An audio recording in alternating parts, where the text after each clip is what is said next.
Dobrodošli v eksperimentalnem četrtku. Danes bomo ustvarjali solne snežinke.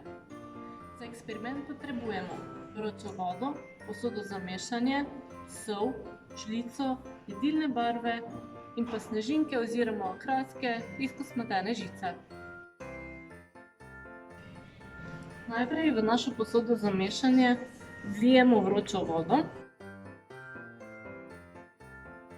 in dodajamo sol, dokler se še raztopi v naši vroči vodi.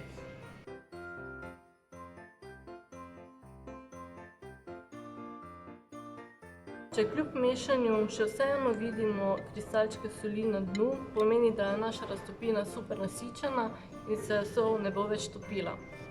Raztopina je pripravljena. V naši super nasičeni solni raztopini dodamo še jedilno barvo.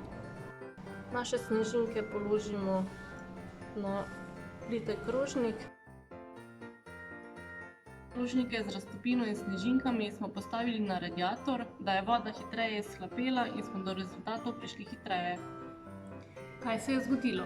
Sol je narejena iz atomov natrija in klora. V vodi sta natrij in klor ločena z molekulami vode. Ko voda izhlapi, pa se atoma začneta vezati skupaj in delita par elektronov, kar se imenuje ionska vez. Medtem ko se tvori več molekul soli, se vežejo skupaj in tvorijo kristale. Kristalna oblika soli je kocka. Ta oblika je vsekakor vidna na vseh okraskih in pa v naši ostali raztopini.